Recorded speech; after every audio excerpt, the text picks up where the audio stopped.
Bienvenue à nouveau. Nous avons le grand privilège d'accueillir aujourd'hui l'ambassadeur Chas Freeman, l'un des grands diplomates américains qui a également été secrétaire adjoint à la défense des États-Unis. Merci d'être revenu dans l'émission. Ravi de te voir, Glenn, moi aussi.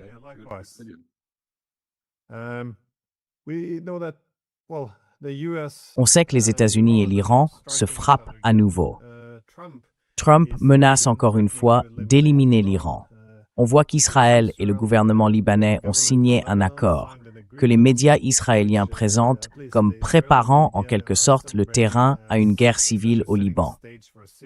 Tout ça s'est passé très vite après le mémorandum d'entente dont on nous avait dit qu'il mettrait fin à cette guerre et qu'il apporterait la paix au Moyen-Orient. Alors, qu'est-ce qui a mal tourné selon vous et vers quoi tout cela se dirige-t-il?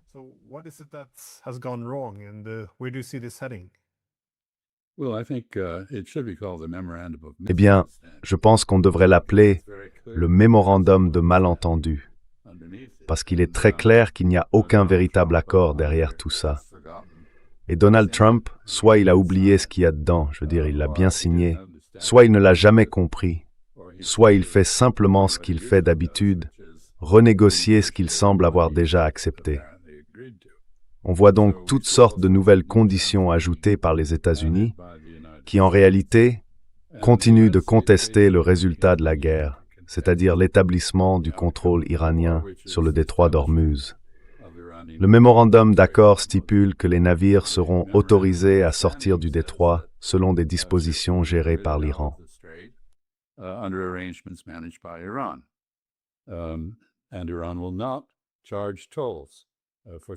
Et l'Iran ne fera pas payer de péage pendant 60 jours jusqu'au 21 août. C'est prévu dans l'accord. Tout comme dès le départ, le fait que cet accord dépend de la fin de la guerre au Liban, du retrait des Israéliens et d'un cessez-le-feu. Donc, chacun des éléments de base sur lesquels les Iraniens devaient rouvrir le détroit a été violé, soit par Israël, soit par les États-Unis, soit par les deux. Ce qu'on a vu dans le détroit d'Ormuz, c'est une tentative de faire croire que les États-Unis et la marine britannique peuvent le contrôler en faisant sortir des pétroliers sans tenir compte des procédures établies par l'Iran, que le protocole d'accord semblait pourtant reconnaître. Et l'Iran, naturellement, a alors imposé son contrôle du détroit en attaquant ces navires.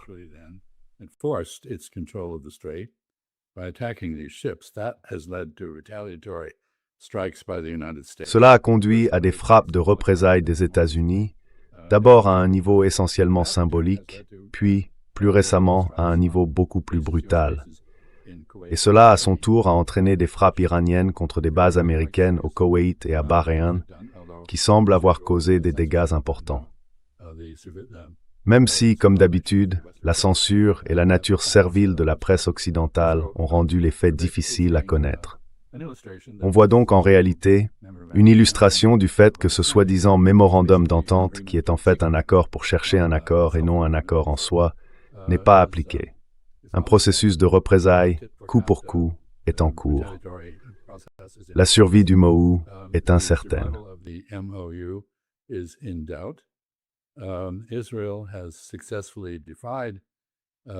Israël a réussi à défier l'accord américain avec l'Iran. Le gouvernement libanais, a maintenant reconnu le droit d'Israël d'être dans le sud du Liban et il a accepté qu'Israël se retire selon ses propres critères de manière progressive. Israël et le gouvernement libanais, ainsi que l'armée libanaise, vont coopérer pour écraser le Hezbollah, qui est la seule résistance réellement efficace face à Israël. Ce gouvernement sera rappelé avec toute l'affection que les Français ont témoignée au maréchal Pétain. Alors je pense que ce qu'on voit là, je ne suis pas sûr qu'on puisse parler de désintégration, parce que je ne suis pas certain qu'il y ait jamais eu quelque chose de vraiment cohérent au départ.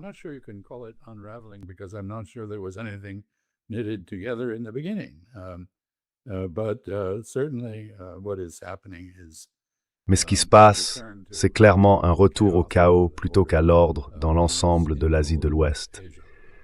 Je n'ai même pas encore parlé de la Syrie, que l'armée israélienne bombarde aussi, Et Gaza, bien sûr, continue de subir une pression génocidaire, tandis que la Cisjordanie est prise dans un engrenage de pogroms, d'ordre d'expulsion et de nettoyage ethnique. Le nettoyage ethnique se poursuit également dans le sud du Liban. En gros, le gouvernement libanais, qui est hostile à la majorité chiite du pays, collabore à ce nettoyage ethnique dans le sud. Et ce qu'on voit partout, c'est le dénouement de 78 ans de dévouement israélien au projet du Grand Israël, à une politique d'expansion au-delà de toutes les frontières de fait. Israël n'a pas de frontières reconnues, ni de limites convenues.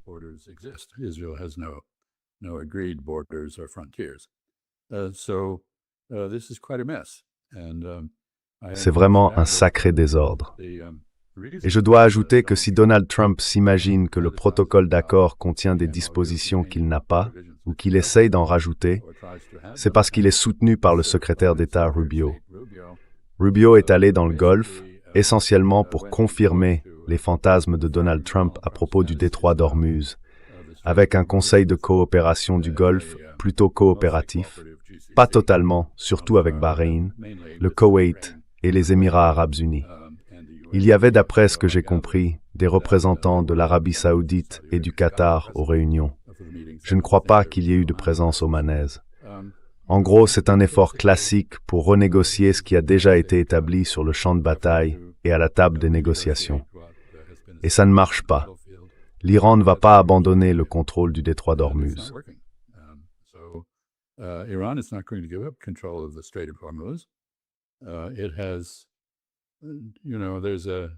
Vous savez, il y a un service juridique au ministère israélien des Affaires étrangères qui a déclaré de façon assez célèbre que le droit international progresse à travers ses propres violations, que ces violations finissent par établir de nouvelles bases pour les normes juridiques. Et l'Iran a peut-être créé une telle norme dans le détroit d'Ormuz. Et ce n'est pas une bonne chose parce que cela veut dire que d'autres détroits, que ce soit Bab el-Mandeb, Lombok, le détroit de Malacca, Sunda, le détroit de Taïwan, et ainsi de suite, risquent eux aussi d'être contrôlés par les États riverains, qui pourraient alors imposer des frais administratifs pour le passage.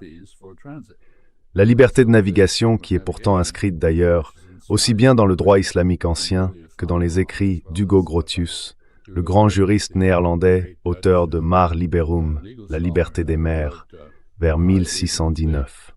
Tout cela est en train de s'effondrer. Bref, c'est un vrai désordre.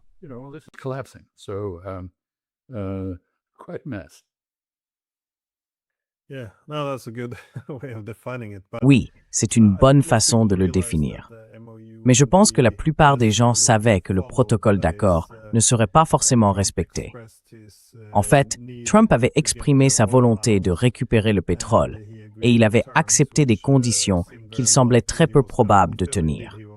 D'ailleurs, il contestait déjà certains points au moment même où tout ça a été mis par écrit. Donc, ignorer le reste, c'était assez prévisible.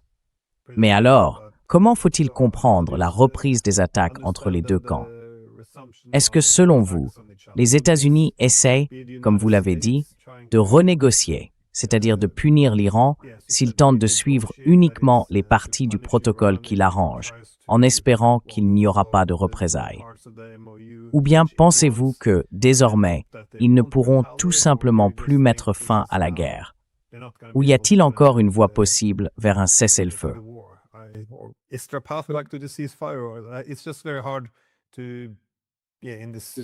C'est juste très difficile de...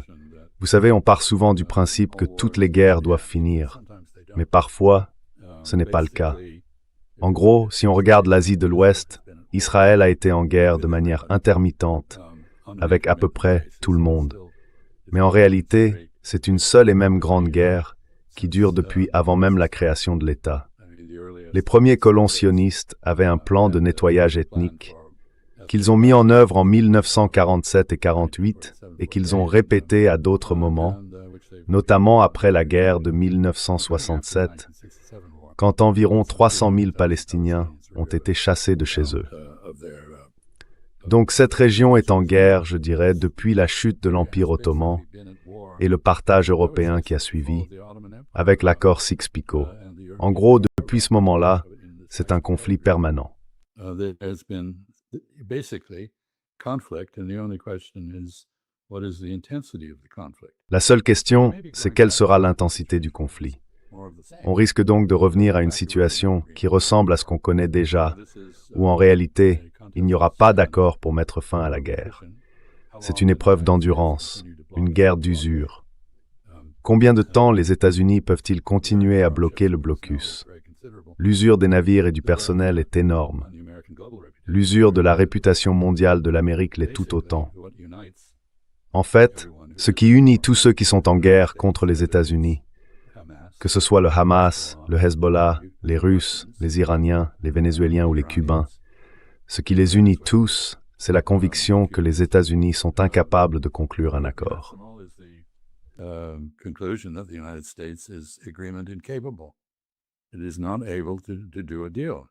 Il n'est pas capable de conclure un accord.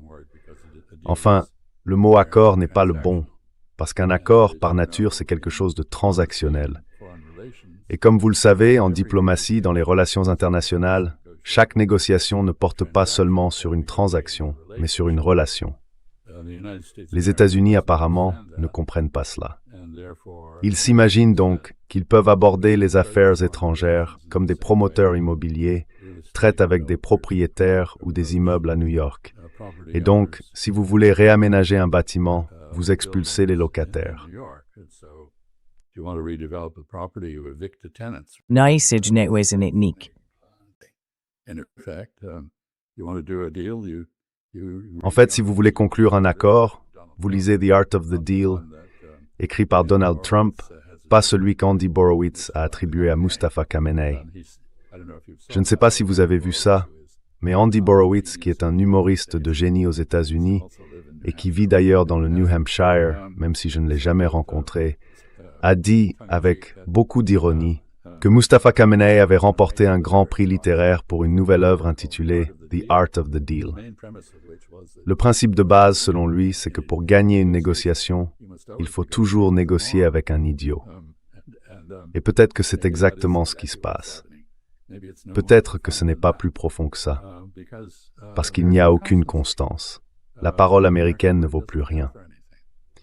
La signature de Donald Trump, aussi travaillée soit-elle, écrite au marqueur épais, pourrait tout aussi bien être de l'encre invisible.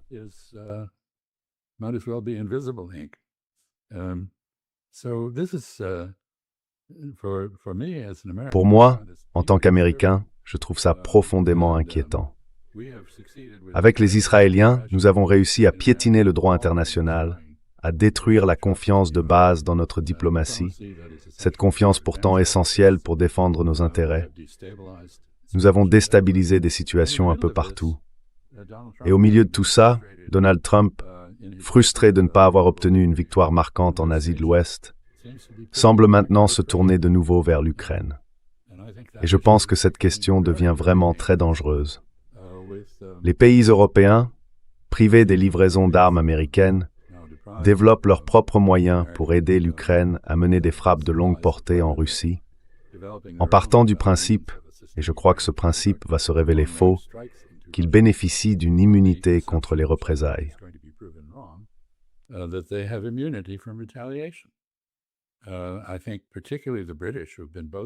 Je pense que surtout, les Britanniques se vantent d'avoir développé de nouvelles armes pour l'Ukraine, sans composants américains, et donc indépendantes de Donald Trump aux États-Unis.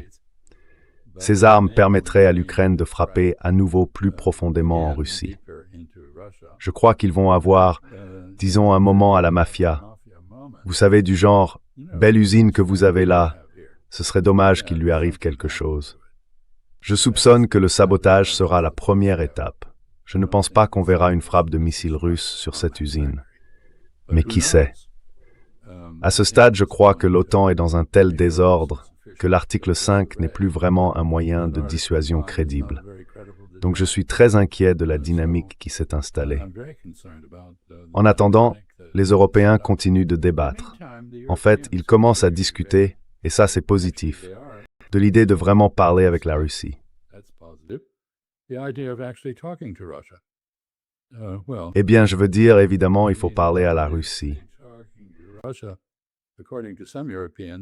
Pour certains Européens, c'est une trahison. On ne devrait pas faire ça. Pourquoi parler au diable après tout? Eh bien, la réponse, c'est que si vous ne parlez pas au diable, le diable risque de vous faire des choses diaboliques. Et dans ce cas, vous n'avez absolument aucune influence sur ce qu'il fait. Aujourd'hui, on voit un cycle d'escalade et de contre-escalade atteindre un niveau supérieur dans le cas de l'Ukraine. Et ça, c'est très dangereux.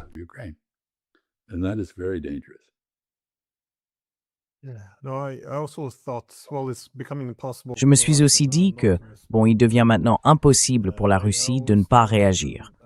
Et j'ai toujours pensé que les représailles viseraient soit les pays baltes, soit l'Allemagne. Mais évidemment, le Royaume-Uni est aussi en haut de cette liste. Si on regarde l'année dernière, les attaques contre la dissuasion nucléaire russe, l'attaque contre le FSB, eh bien, ils ont confirmé que le MI6 y avait été impliqué. Donc, il ne serait pas impossible que la Russie fasse quelque chose de ce genre, avec une dénégation plausible. Quelque chose de similaire. Des drones à l'intérieur du Royaume-Uni qui frapperaient des infrastructures critiques, des cibles militaires, mais plus probablement des sites de production, la méthode mafieuse.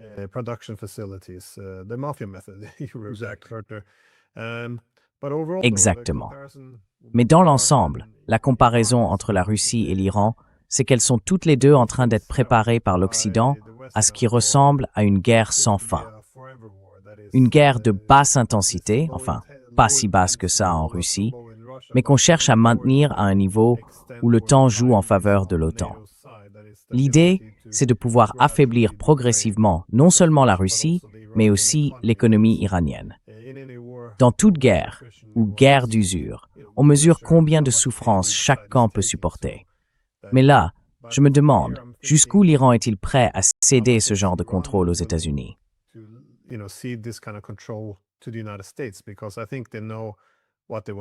Parce que je pense qu'ils savent très bien ce qu'ils veulent faire.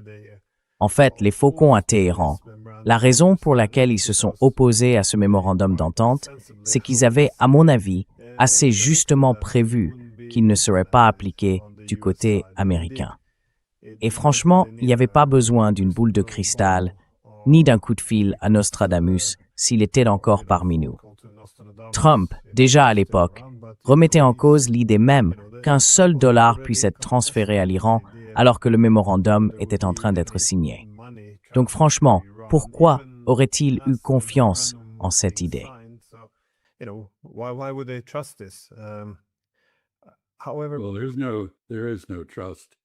Eh bien, il n'y a aucune confiance dans ces dynamiques.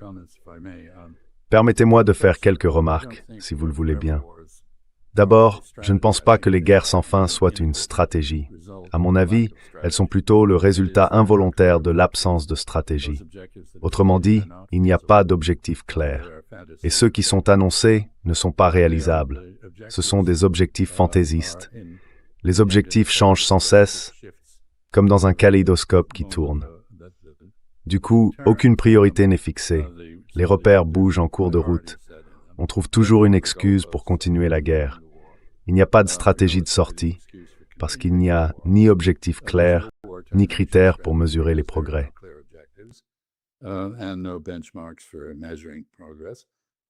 Et donc on se retrouve avec une guerre sans fin, qui continue encore et qui ne s'arrête jamais.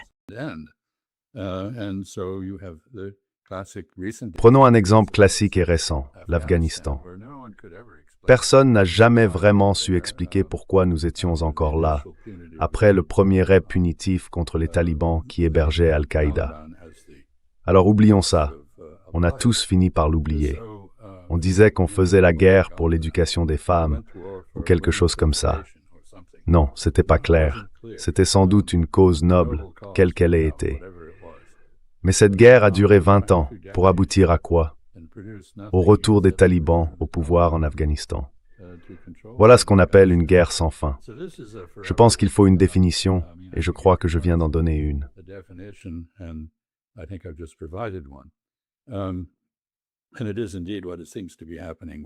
Et c'est bien ce qui semble se passer à la fois avec l'Ukraine et avec l'Iran, ce qui m'amène à mon deuxième point. Les forces armées des États-Unis, celles d'Israël et peut-être aussi celles de l'OTAN, c'est-à-dire la combinaison des forces européennes et américaines, toutes ces armées sont conçues pour des guerres courtes et victorieuses, pas pour des guerres d'usure. Et on a vu les conséquences de l'affaiblissement de la base militaro-industrielle partout, sauf en Russie et en Iran, qui, eux, semblent avoir trouvé le moyen de maintenir la production d'armements pertinents. La guerre, bien sûr, a aussi produit des évolutions intéressantes. À mesure que l'ordre mondial, l'ordre global se désagrège, on voit apparaître des situations comme celle de l'Ukraine, qui a développé, avec des composants chinois, une industrie de production de drones extrêmement efficace.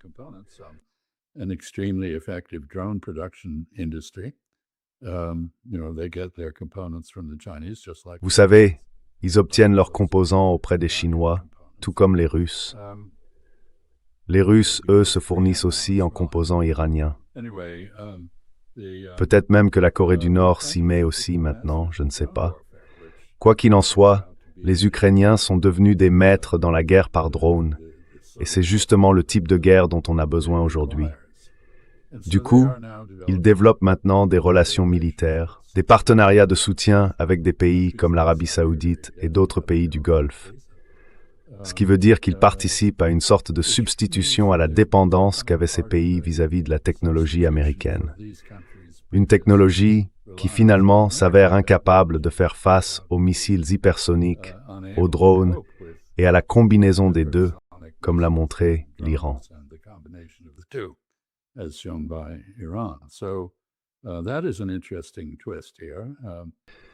C'est un tournant intéressant ici.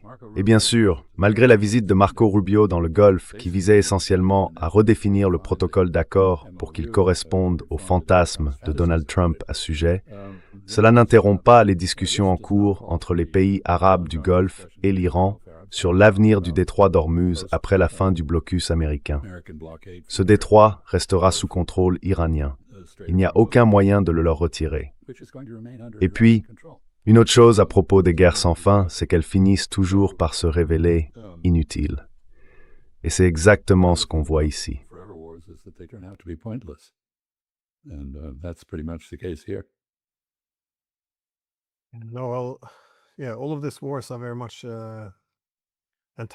Toutes ces guerres sont vraiment liées les unes aux autres, donc c'est très difficile d'en parler séparément.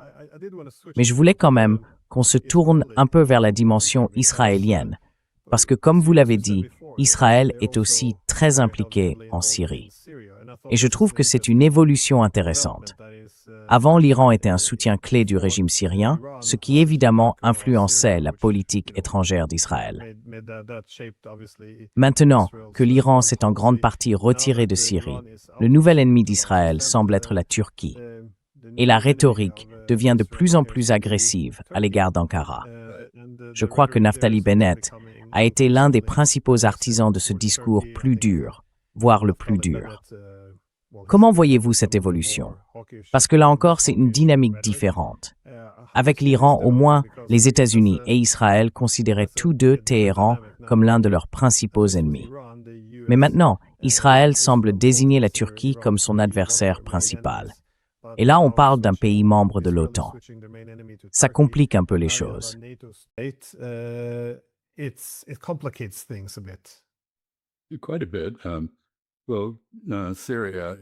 Pas mal, oui. Alors la Syrie, c'est un pays en pleine série de transitions. Sous al-Shaha, l'ancien al-Jilani, qui s'est autoproclamé nouveau dirigeant du pays, il cherche à répondre aux exigences de la Turquie. Ankara veut que les Kurdes syriens soient intégrés dans une armée nationale, mais selon des conditions qui évitent toute menace pour la Turquie de la part de ces Kurdes. Pendant ce temps, en Turquie même, Abdullah Öcalan, le chef du PKK, a fait la paix avec les autorités, et les Kurdes y sont relativement calmes. Les Kurdes du nord de l'Irak, eux, sont très influencés par Israël et auraient joué un rôle, apparemment, dans l'attaque contre l'Iran. En tout cas, la région y a participé d'une manière ou d'une autre. Mais le grand atout de la Syrie, c'est sa position géographique. Elle se trouve entre la Méditerranée et l'intérieur de l'Asie de l'Ouest, de l'Asie centrale et pas très loin de la mer Noire. C'est un point fouillage.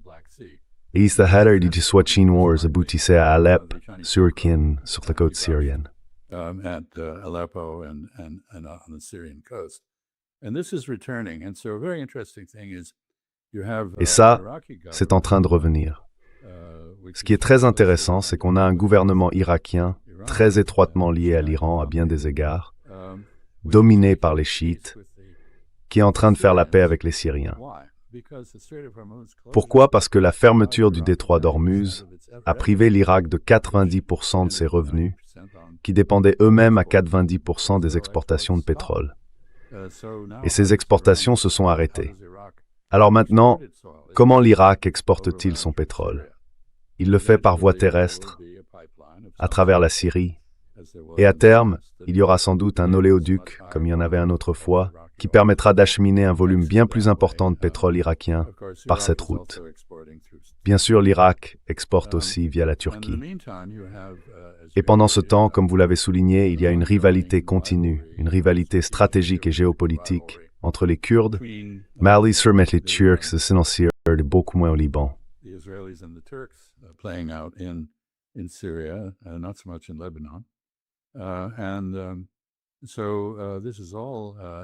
Tout ça est donc en pleine effervescence et personne ne peut dire pour l'instant où tout cela va mener. Mais il est clair qu'Israël a l'intention de garder le territoire syrien qu'il occupe, tout comme il veut garder le territoire libanais qu'il occupe. Et vous avez tout à fait raison de dire que dans le calcul israélien au Liban, l'accord qu'ils viennent de signer avec le gouvernement libanais va provoquer une guerre civile. Parce qu'en réalité, cet accord rend le gouvernement libanais illégitime aux yeux d'une grande partie de la population. Ils ont bradé la souveraineté du Liban à Israël. Ils proposent de coopérer à un nettoyage ethnique des chiites libanais. Et ils ont accepté de s'allier à Israël et aux États-Unis dans une hostilité ouverte envers le Hezbollah.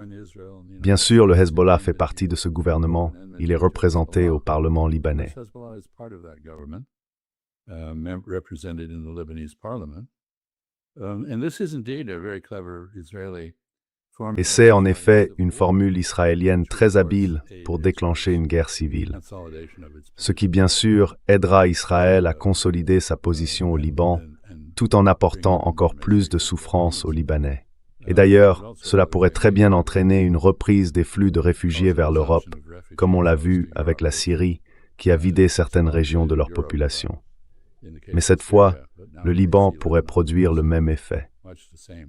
Tout cela représente donc une évolution très inquiétante, avec des incitations désastreuses.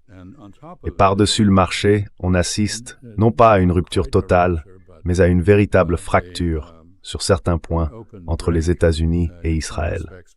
C'est la première fois que cela se produit depuis que l'administration de George W. Bush avait coupé les subventions à Israël à cause de la question des colonies en Cisjordanie. Mais cette fois, c'est bien plus grave. On ne sait pas exactement ce que les États-Unis ont retenu ou suspendu vis-à-vis d'Israël.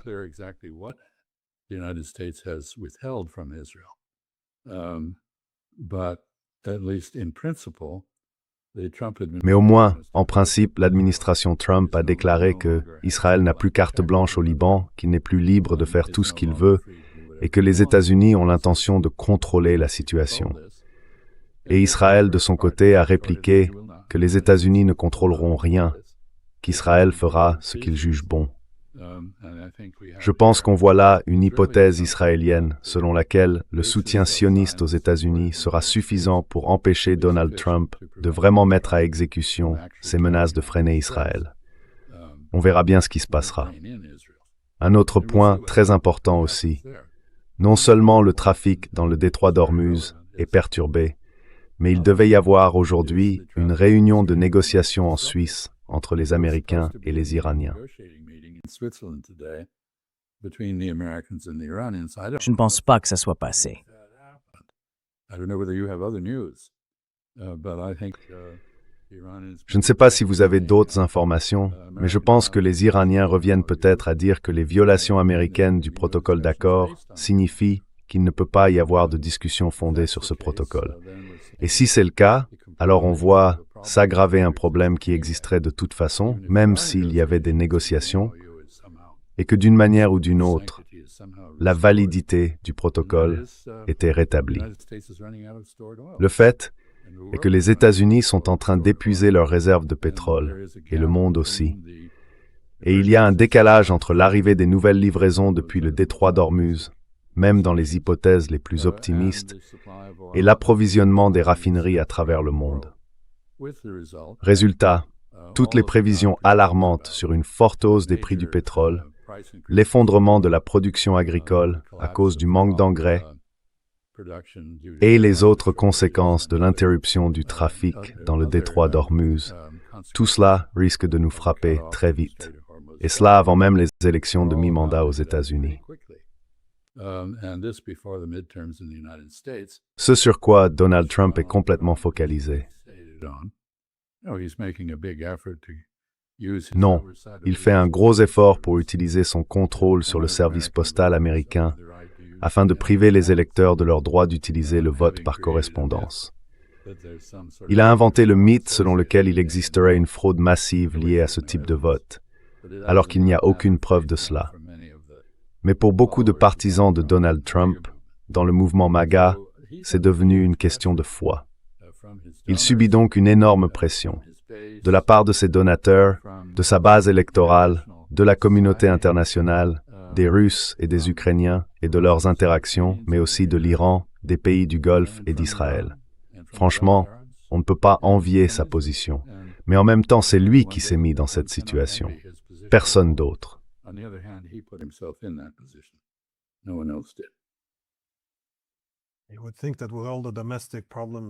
On pourrait penser qu'avec tous les problèmes intérieurs, le Moyen-Orient en feu, la reprise de la guerre avec l'Iran, ce ne serait peut-être pas le meilleur moment pour les États-Unis d'approfondir leur implication dans la guerre par procuration contre la Russie.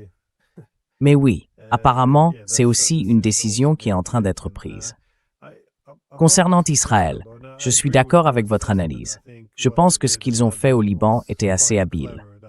Ce n'est pas un jugement moral, mais simplement en termes de stratégie. Ils ont en quelque sorte externalisé la destruction du Liban. Pourquoi faire porter cela à l'armée israélienne? Pourquoi ne pas provoquer une guerre civile? En fait, une partie de cet accord entre le gouvernement libanais et Israël signifiait essentiellement que le gouvernement et les soldats libanais commençaient à se retirer du sud. Et quand les manifestations ont éclaté au Liban, ces soldats, au lieu de protéger leur pays contre Israël, sont maintenant utilisés pour faire taire leurs propres citoyens.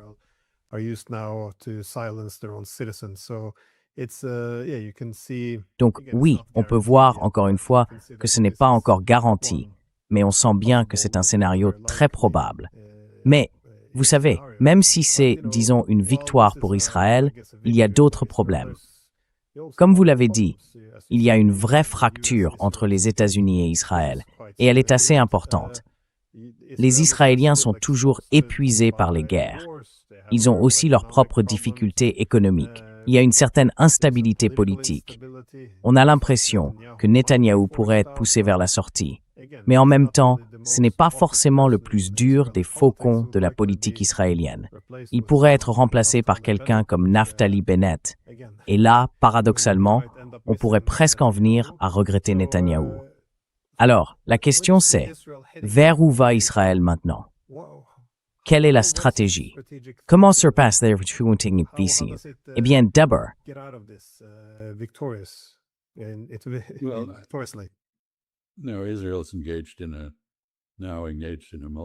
Israël est aujourd'hui engagé dans une guerre d'usure sur plusieurs fronts. Et Benjamin Netanyahou, qui n'est pas stupide, il peut être mauvais, mais il n'est pas stupide, a déclaré qu'Israël se battait sur 7 ou 8 fronts. Et il a tout à fait raison. Comment un État peut-il survivre dans ces conditions alors qu'il a aliéné ses soutiens à l'étranger, qu'il ne peut plus vraiment compter que sur les États-Unis, un allié peu fiable mais un allié tout de même, et qu'il a perdu en grande partie le soutien de l'Europe tout en étant isolé dans sa propre région. Les différents succès israéliens, comme par exemple les accords de Camp David, qui étaient en réalité une réussite diplomatique américaine imposée à Israël, ont abouti à une paix froide avec l'Égypte. but they've produced a cold peace with Egypt. Egypt is now actively engaged in a cooperation. L'Égypte entretient aujourd'hui une coopération militaire active avec la Turquie, cette même Turquie que Naftali Bennett qualifie d'ennemi. En réalité, l'Égypte et la Turquie collaborent avec le Pakistan et l'Arabie saoudite dans une coalition à 4 qui ambitionne de devenir le noyau d'une nouvelle architecture de sécurité en Asie de l'Ouest. Cette coalition veut aussi développer une base militaro-industrielle capable de libérer la région de sa dépendance aux armes importées. Quant à Israël, les 2/3, voire plus, de son armement viennent des États-Unis. Les célèbres systèmes israéliens d'interception de missiles, dômes de fer, fronde de David, flèches, sont tous co-développés avec les États-Unis et financés par le contribuable américain. Are all co-developed by the United States and paid for by the American taxpayer. I know because I used to authorize Je le sais, David, parce qu'à l'époque où j'étais au ministère de la Défense, c'est moi qui autorisais les paiements pour le dôme de fer. Donc, Israël ne peut pas facilement se détacher de cette dépendance. Le pays n'a pas le poids de la coalition à 4 dont je parlais pour développer une base militaro-industrielle vraiment indépendante. Je ne pense pas que les Russes, qui pourraient être une source d'approvisionnement alternative, ni les Chinois d'ailleurs, vont se précipiter pour remplacer les États-Unis auprès d'Israël. L'Europe, elle, est bien en dessous de la somme de ses parties. Même les Allemands commencent à vaciller dans leur soutien à Israël. Il y a une émigration importante. On ne sait pas vraiment quelle part vient d'Israël. D'après ce que je comprends, tu es en Crète en ce moment, et si tu tends l'oreille vers la fenêtre, tu entendras peut-être beaucoup d'hébreu parler autour de toi.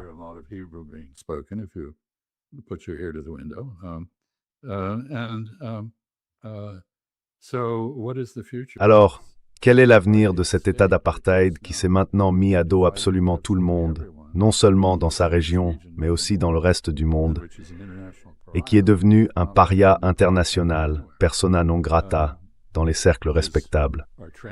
Est-ce qu'on voit des signes d'un soutien croissant à Israël, que ce soit à l'intérieur du pays ou à l'étranger? Je ne le pense pas. En revanche, je veux revenir sur ton observation, tout à fait juste, selon laquelle remplacer Netanyahou ne change pas forcément grand-chose. C'est même plutôt l'inverse. 75% des Israéliens soutiennent le génocide et l'agression.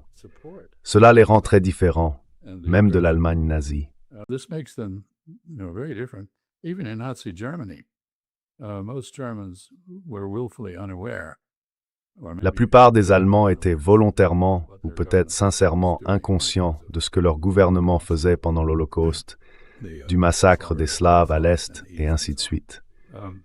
Et les Israéliens, eux, sont des complices volontaires de tout cela. Ils le soutiennent.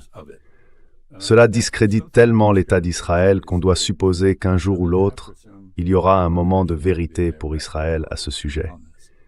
Et je remarque à cet égard que le Mujtaba Khamenei, aujourd'hui désigné sous le nom de Saïd Khamenei, ce qui signifie Khamenei, descendant génétique du prophète Mahomet, appelle désormais à une guerre juridique, ou si vous préférez à une lawfare, contre Israël et les États-Unis, pour des violations du droit international des droits de l'homme et du droit humanitaire.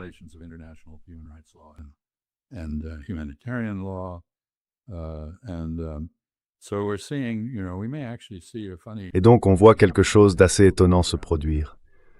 Le monde pourrait bien s'unir autour de la Cour mondiale et de la Cour pénale internationale contre ceux qui ont sanctionné ces institutions, menacé leurs juges et leurs familles et commis en somme des actes vraiment méprisables de défi envers la justice.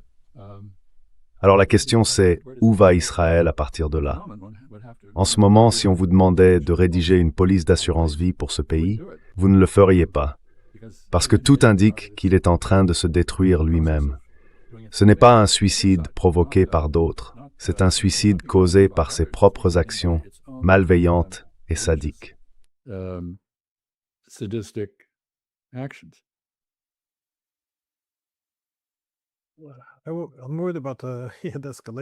Je suis inquiet de l'escalade du chaos ici. Je n'arrête pas de dire que c'est une illusion de croire qu'on peut contrôler cette escalade, qu'on peut d'une manière ou d'une autre gérer ce chaos, ce conflit avec les Russes, avec les Iraniens, qu'on peut maintenir la paix, décider d'escalader quand on veut et de désescalader si nécessaire. À mon avis, c'est exactement ce qui va nous mener au désastre, parce que cette idée va se révéler fausse. J'ai vu dans le New York Post, il citait des médias iraniens liés aux gardiens de la Révolution.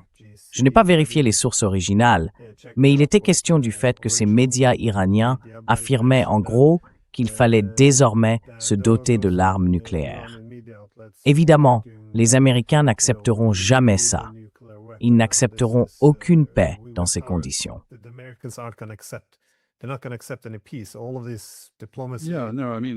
Toute cette diplomatie, oui, non, je veux dire, c'est une conséquence évidente de cette guerre. Et on en a déjà parlé. Les États-Unis et Israël ont assassiné les dirigeants qui s'opposaient le plus aux armes de destruction massive, laissant en place ceux qui y sont favorables, parce qu'ils en voient la nécessité, exactement comme la Corée du Nord l'a fait en réaction à la pression maximale exercée sur elle. Ça fait partie du problème, mais je veux aller plus loin, et je suis d'accord avec vous. Les chances de sauver les marrons du feu, dans ce cas, sont très faibles. Et la raison, c'est qu'il n'y a plus de véritable processus politique à Washington. Washington a longtemps été l'hégémon mondial, celui qui tenait tout ensemble, qui stabilisait le monde. Beaucoup diront que les États-Unis l'ont fait de manière très contestable, mais ils dominaient la planète comme un colosse.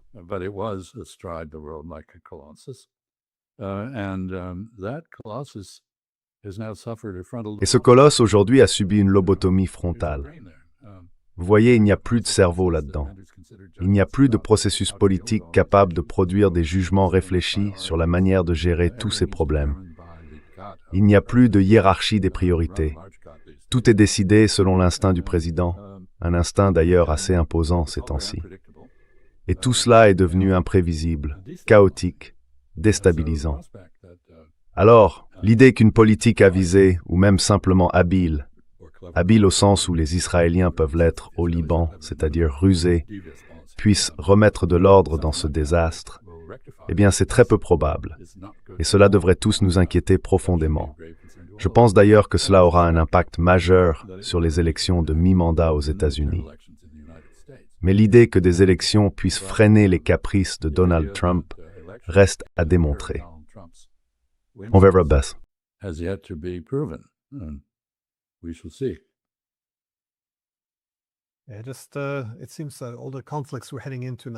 On a l'impression que tous les conflits vers lesquels on se dirige aujourd'hui sont d'une prévisibilité incroyable. À l'école, on nous a appris comment on avait avancé en somnambule vers la Première Guerre mondiale. Mais là, on dirait que le chemin est tracé noir sur blanc. Encore une fois, ces médias iraniens, les faucons en Iran, répètent qu'il n'y a plus de diplomatie possible avec l'Occident. Ils n'ont pas gagné, non. Ils n'ont pas réussi à passer du discours à la politique. Mais on voit bien qu'ils ont le vent en poupe. Ce sont eux qui, peu à peu, semblent avoir raison. Et j'ai la même impression du côté de la Russie. On voit certains faucons du Kremlin dire « Pourquoi parler encore aux Américains ? Ça ne sert à rien, alors qu'on essaye de discuter avec les Européens. »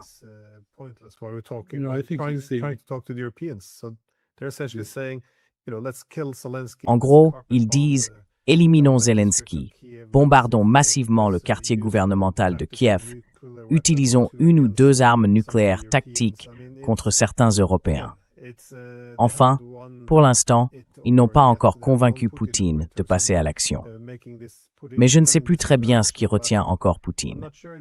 Je me demande si c'est une vraie inquiétude ou s'ils sont simplement en train d'accumuler un arsenal, de constituer des stocks, en prévision d'un conflit qui semble inévitable. Et puis non. Enfin, ma dernière question c'est, est-ce qu'il y a quelque chose, une raison d'espérer, quelque chose qui pourrait amener une correction de trajectoire? Parce que franchement, je ne vois aucun de ces grands sujets abordés dans les médias. On n'entend que, comme nous sommes formidables, comme les autres sont mauvais, et qu'il faut simplement les vaincre tous. C'est tout ou rien. C'est en gros la seule solution qu'on nous propose.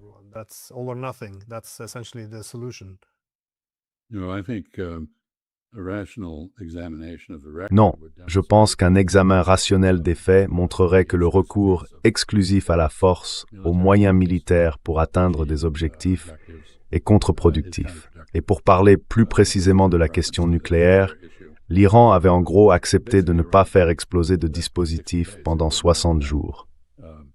Enfin, c'est comme ça que j'ai compris cette partie du protocole d'accord. Il n'y avait rien sur ce qui se passerait après ces 60 jours.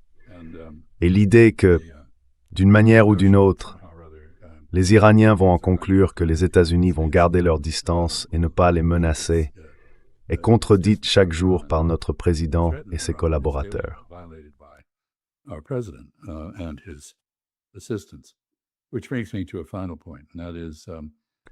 Ce qui m'amène à un dernier point, et c'est de façon assez ironique que chaque fois que l'Ukraine frappe profondément à l'intérieur du territoire russe, cela vient en quelque sorte valider l'argument russe selon lequel une présence hostile en Ukraine représente une menace majeure pour l'État russe, que la Fédération de Russie ne peut pas tolérer en toute sécurité une force étrangère, qu'elle soit sous l'étiquette de l'OTAN ou sous une autre forme, sur le sol ukrainien, que c'est en réalité une menace intolérable.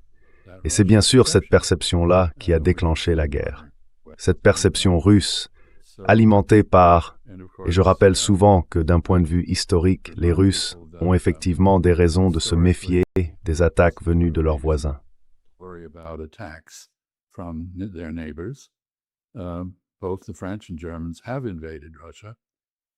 Les Français, comme les Allemands, ont envahi la Russie.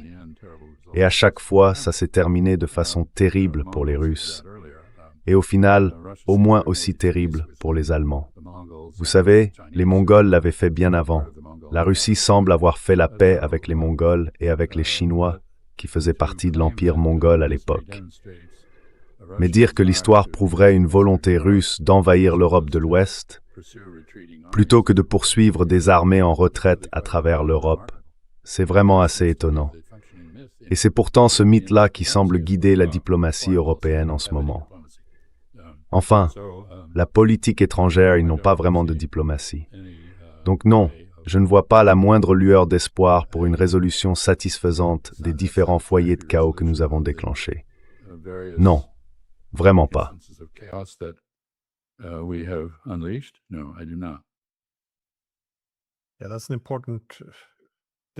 Oui, c'est une distinction importante, ce que vous soulignez là.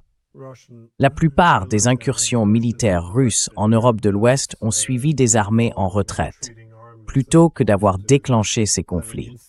C'est un point essentiel, je pense, surtout aujourd'hui. Parce que, quand j'enseignais la stratégie de sécurité, je disais toujours que le point de départ, c'est la compétition sécuritaire née de l'anarchie internationale. C'est pour ça que, vous savez, plus d'armes ne veut pas forcément dire plus de sécurité. Et si on regarde ce qu'on a obtenu aujourd'hui, prenons l'exemple de l'Iran. On ne voulait pas qu'il obtienne l'arme nucléaire, et lui non plus ne la voulait pas. Et maintenant, il l'a.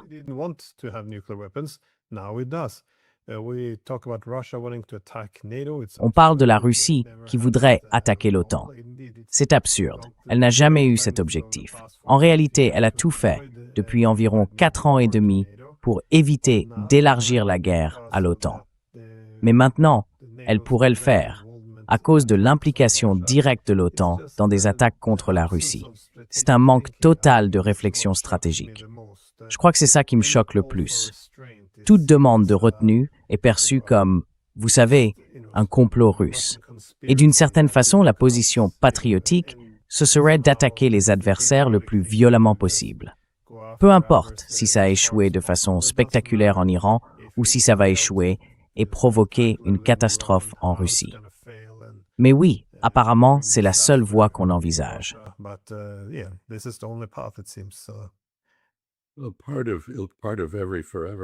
Dans chaque guerre sans fin, il y a une part d'effort pour renforcer l'échec. Autrement dit, on s'entête dans l'échec, on en fait encore plus, on y met encore plus d'argent, comme si répéter les mêmes erreurs allait soudain donner un résultat différent. Ces guerres sans fin ont donc en quelque sorte une clause d'escalade intégrée. Et c'est exactement ce qu'on observe aujourd'hui. clause.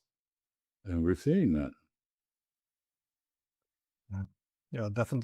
Oui, c'est clairement ce qu'on a observé depuis la fin de la guerre froide.